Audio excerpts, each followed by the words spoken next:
What's up, guys? My name's Kevin. This is my first video. What I plan on doing, I'm just kind of want to show you guys my collection. Obviously right behind me. Now, in this video, I'm only going to kind of go over the Scream Factories, and then I'll be making separate videos for kind of all the boutique labels, and then just all the rest of the shit. So, yeah, without further ado, let's get to it. Alright guys, so this here is my collection. Now, I've been collecting for about 4 or 5 years or so. It's been a fun ride, to say the least. So yeah, with Scream Factories, first I'm going to just start with the box sets up here. Got the Critter set. I love the first two. Could do without the rest, personally. Yeah, what I'm going to do, I'm just going to bring a title out and talk a little bit about it, give my honest opinion. Might ruffle some feathers, might make new friends, we'll see. The Fly. I love the original. That one's actually my favorite out of all of them. Haven't seen Return or Curse yet, and then Fly and Fly 2 aren't bad. Just not really my thing. The Omen collection, awesome, man.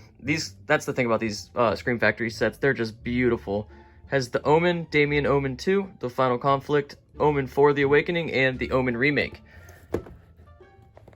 Next up, we've got the Wreck collection. These movies are a lot of fun, especially if you're a fan of found footage horror. Definitely recommend those. And then kind of at the end of the box sets up here, I have the 10-disc Halloween collection. I missed out on the 15, but I mean, this has everything I really need, honestly. Alright, so, okay. All the titles are right there. Go down there. Now, these are only the collector's editions. I've got all of the other ones kind of just strewn about. Slipcover or non-slipcover edition. They're just all around, but I just got my collector's editions up here because I think they look really good lined up. I can't really beat the spines on these. Alright, first off, April Fool's Day. Awesome slasher movie from 1986, I believe. Has Amy Steele from Friday the 13th Part 2. Very good slasher movie. The twist is really a lot of fun. Army of Darkness, personally not really my cup of tea, but, you know, I can see how people can enjoy it. Behind the Mask, The Rise of Leslie Vernon. Awesome. A lot of fun. Kind of breaks down, you know, the whole slasher genre and introduces found footage and has Robert Englund. A lot of fun. Would recommend that one to anyone. Big Trouble in Little China. This one's a lot of fun too. Not necessarily my cup of tea, because it just spans so many genres. You know, you can't tell if it's a drama, a horror, an action film. You know, it mixes everything into a huge blending pot. Next, Black Christmas, one of my all-time favorite movies. Definitely one of my favorite 70s films. I think this really laid the groundwork for slashers to come, and had a really good kind of introduction to what slashers ended up turning into in the 80s. The Blob, awesome, cheesy 80s horror movie. The special effects are really good. This one's a lot of fun. I enjoy that a lot.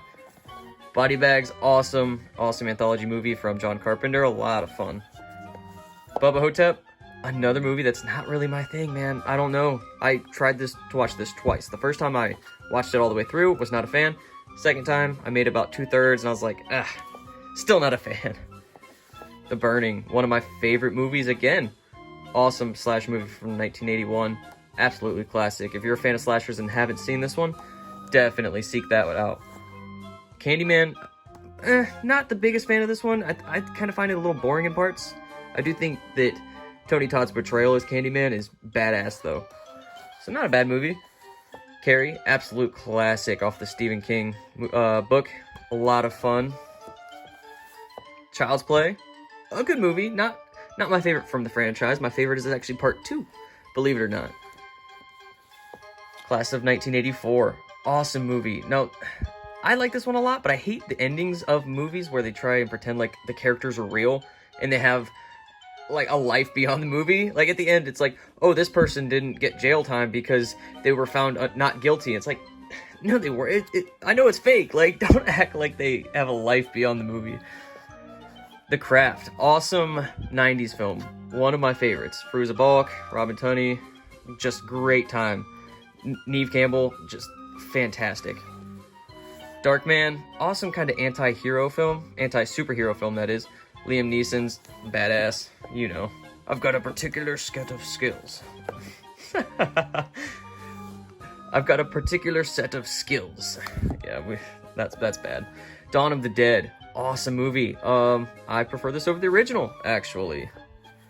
Day of the Dead, Another movie I prefer over the original Dawn of the Dead. A lot of fun. The zombies look much better. The special effects are just fantastic. A really fun one. Deadly Blessing, one that I found to be really slow. Ernest Borgnine and Michael Berryman from Hills Have Eyes and a slew of other things. Just fell short. Dog Soldiers, I have this in backwards because, yeah, ruh-roh. But if I had to have a film in my collection with that little doohickey hanging off like that, I'd like it to be this one because I'm not a fan at all, believe it or not. Dolls, kind of a very niche horror film. It's not really a slasher, but like it's not a slasher. So, yeah, I'd say watch it yourself and determine if you like it or not. Drag Me to Hell, I first watched this film and I loved it, and every time I watch it since, I love it a little bit less. And then the most recent time I watched it, it was just hokey, man, and it was cheap. I just not the biggest fan. The Entity, awesome, kind of underrated possession horror ghost type thing. It's a lot of fun. It's really long. It's like a little over 2 hours. Firestarter, not my favorite Stephen King adaptation by far. Still a lot of fun though. Young Drew Barrymore. The Fog, awesome, atmospheric. A lot of kind of slow parts in this one. It's a slower movie, but you know, that's the point of this one, is the atmosphere and whatnot. From Beyond, a good H.P. Lovecraft adaptation, but not as good as Reanimator from Stuart Gordon. I believe he directed this one as well, but not bad. The Funhouse, a good slasher, early 80s. This is a really old slasher movie. I believe it's 1981, so right in the height of the slasher boom. It doesn't have a lot going on. You know, it's not a Friday the 13th film where there's just kills left and right. There's a lot of kind of atmosphere, and the funhouse kind of setting is a lot of fun. Ginger Snaps, another awesome 90s horror film. One of my favorite werewolf movies, actually. Halloween 2, absolute classic. Do I prefer this over the original? I will not say. Halloween 3, do I prefer this film over the original? Yes, I will say that. Yeah, this is my favorite Halloween film, believe it or not. I just love the atmosphere, and I just wish it was called Season of the Witch, and it would have had a much better reception, because people were expecting Mikey to come back. Hell Night, awesome slasher, set on Halloween. Good atmosphere. Kills are pretty fun. I need to rewatch this one, though. It's been a while. House on Haunted Hill, a great 90s cheese fest with awful CGI. This is jam-packed with kind of stars of the 90s. It's a lot of fun. Almost kind of plays out like a slasher. The Howling, a werewolf film that I don't like as much as most people do. I don't know what it is. It's just a little slower. Transformation scene is one of the greatest of all times, though. I'll give it that. Idle Hands, this is a really fun horror comedy. I watched this for the first time when Scream Factory released this back in May. A lot of fun. Yeah, I'd say check that one out. In the Mouth of Madness, one of my favorite John Carpenter films. Now, this movie, the scene with the old person on the bike, oh man, it still gets to me. Invasion of the Body Snatchers, awesome, but not as good as the original. I prefer the original, actually. Jeepers Creepers, this is one of those films I played on repeat as a kid. Absolutely loved this one. Just an all-time classic in my mind. Jeepers Creepers 2, not quite as good, but good enough. Land of the Dead, not as good as the Dawn of the Dead remake, but it's much better than Romero's kind of resurgence in the 2000s with his zombie films. Lord of Illusions, awesome movie. Scott Bakula, Famke Janssen. I don't know how to say her name. I might have butchered it. Misery, Kathy Bates, classic. Awesome. A lot of fun. The hobbling scene, obviously, goes down in history. Is just a brutal moment. Motel Hell, it's fun. Decent enough. You know, not too much going on. My Bloody Valentine, top 10 all-time favorite movie. Just all-time great classic slasher movie. Great kills, great characters, likable characters too, which is rare in a slasher movie from the 80s. Can't say enough good things about that one. Night of the Creeps, awesome, man.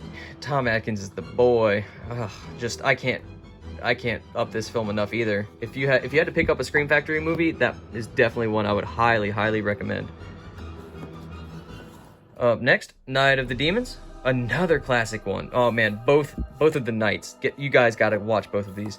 Night of the Demons, absolutely classic movie, man. Haunted, possession. It's got a little bit of everything, you know. It plays out like a slasher too, actually. Nightbreed, one I haven't seen in a long time. I need to revisit this one, but I remember having a lot of fun with it. All the creatures are a lot of fun, and the whole, it's like a whole universe was created for that movie. A lot of fun. People Under the Stairs, awesome movie. Not my favorite Wes Craven, obviously, but nowhere near the worst of his catalog. Pet Sematary 2, a surprisingly fun sequel. I like that one a lot. Phantom of the Paradise, for fans of Rocky Horror Picture Show. Not as good, but I mean, still a lot of fun nonetheless. Really enjoyed that one. Prince of Darkness, another classic from another classic from John Carpenter, excuse me. One of my favorites of his. Awesome movie, very creepy, very creepy. Prison, another one I haven't seen in a long time, but I do remember having a decent amount of fun with that. I remember being kind of let down. Special effects were fantastic, though. All right, now down to the next shelf. Let's see up here. Got Pumpkinhead. Lance Henriksen, awesome. Pumpkinhead, the creature designs, awesome. Really good, kind of revenge film. Return of the Living Dead, obviously a straight up classic. One of my all-time favorite horror movies. So much fun. Punk rock and zombies, you know, you can't go wrong. Return of the Living Dead Part 2. Ooh, you can go wrong. Just nothing like the original, and that's what I wanted. Some people might like that, some people might not. Not personally my cup of tea, though. Road Games, awesome kind of truck horror. I mean, semi-truck horror. Very creepy, good movie, a lot of fun. Shocker, a lot of fun. A guy comes through a TV screen and kills people. Not unlike the girl from The Ring, actually. Except he's got a little less hair. Silent Hill, another film that kind of takes you into this whole new universe. I know a lot of people are split on this one, but I've always really loved this one. All the creatures for this is just classic. Awesome. Silent Night, Deadly Night, mandatory Christmas viewing every year. I do prefer Black Christmas in terms of Christmas horror, but this is right behind it. An absolute classic slasher movie, 1984. Silver Bullet, awesome werewolf movie, one of my favorites. The cover kind of gives it away, though, if you've never seen it, so don't look at that cover. Sleepaway Camp, a good slasher, not one of my favorites, but yeah, good enough. Obviously, the ending, it's crazy. Sleepwalkers, again, not my favorite Stephen King film. And they're just kind of like kicking cats all the time in this movie, and that's like not my cup of tea, you know? So, I mean, it's not bad. Slither, an awesome movie from the mid-2000s. Awesome, a lot of fun, man. The mayor character in this is just classic. He's probably one of my favorite characters in all of horror. So funny. Species is a sci-fi kind of horror movie that does not stand up to me. I remember watching this as a kid. I loved it. Huge fan, so I was excited when Scream announced they were releasing these. But, you know, now it's yeah. Squirm, awesome for what it is. Mid-70s film, I believe 76. Let me know if I'm wrong. But some great special effects, man. The scene with this guy and the worms is just beautiful, especially for its time. The Strangers, creepy-ass home invasion movie, just because the realism of it, you know, it's very kind of realistic. Tales from the Crypt, Demon Knight. Now, this might be my number one 1990s movie. Just a lot of fun, jam-packed with a bunch of famous people. Billy Zane is just fantastic in this. So much fun. Cannot recommend that one enough. Tales from the Hood, a good anthology film. Not my favorite. Nowhere near my least favorite. Terror Train, decent enough slasher. Not in my top either. But it's a good time. I like that the killer, you know, kind of changes his disguise throughout the film. But it does give him almost a lack of kind of ingenuity. You know, you can't... He doesn't go... Like, you can't just be like, oh, that's the killer, you know? He just got all these different looks. He's a chameleon. Texas Chainsaw Massacre Part 2. Oh, man, I'm such a huge fan of the original that this one actually kind of hurt my feelings because it is so unlike the original. Again, that's something that a lot of people will love. Just not personally me. It's a little too hokey. Kind of pokes fun at the original. Now, speaking of poking fun, this is probably my least favorite film I own. I cannot stand this one. I hate this movie so much. I know a lot of people that like it. I can't get through it. That's all I'll say. Teen Wolf, not necessarily horror, but, you know, werewolf, awesome, a lot of fun. They Live, another film I'm not as high on as a lot of people. I don't know what it is, but it's just kind of bland a little bit. And then there's like a 20-minute fight scene between Keith David and Roddy Piper. It just never ends. Never. The Thing. Oh my god. This is my favorite John Carpenter film. Absolute classic. I actually didn't watch this until a couple of years ago. Oh man, the special effects, everything holds up. The atmosphere, the score, everything, great time. 13 Ghosts. This is my most recent pickup. Awesome movie. Now, it is obviously early thousands cheese, but I grew up with this one, so there's that nostalgic factor. And I do think a lot of those kind of ghosts are very, very creepy, man. Like that, the torso just crawls around. Miss me with that shit. Trick or Treat, man, such a good anthology movie. Probably one of my favorite. Just that Halloween atmosphere is filled to the brim in this, if you couldn't tell by that cover. Just a great movie, mandatory Halloween watch every year. Urban Legend, awesome slasher movie that I haven't seen until recently. That's the thing that I noticed about a lot of these Scream Factories, is that I'll blind buy them. And sometimes you get burnt, but Scream is a much more safer bet than, say, Arrow Video or Severin or Vinegar Syndrome, especially. So, yeah, I watched Urban Legend for the first time when they released it and had a really good time with it. A lot of fun. I kind of wish the kills were a little more over the top. A lot of them were kind of off stage, off screen, if you will. Valentine, a fun slasher. I like this one a lot, too. I honestly, I think these go so well together. But I think I might prefer Valentine. I believe it just kind of shows a bit more and has more of... they both have twists as to who the killer is, so... yeah, just really good double feature there. Up next is Vampires from John Carpenter again. Awesome vampire movie. One of my favorites, definitely my top 10. Just absolutely ridiculous. And these vampires just getting caught on fire if they're exposed to the sun, man. Just ridiculous. It's such a good time. And then, last but not least, Village of the Damned. I lied. Last and least. Not one of my favorites at all. Very boring. I like the broom scene where the dude jumps off and impales himself with a broom, but it's kind of all it's got going for it. But, yeah, man, that's it, guys. That is my entire Scream Factory Collector's Editions. Like I said, I've got some of the other, you know, just kind of sporadic titles strewn about all throughout. There you go. Just give you a nice little look around, little looksies. And yeah, guys, so that's it. So that was my complete Scream Factory collection, guys. Thanks for tuning in. Make sure you keep tuning in. You should maybe subscribe if you want to see some of my other videos. I'm going to be going all the way down, all the way over, all the way across. So yeah, I've got a podcast, guys, if you want to look into it. It's called It's a Horror Podcast on Instagram. I also post reviews, slasher film reviews, and collection updates on my Instagram at SlashinCaptain. So thanks again for showing up, guys. Hope to see you next time.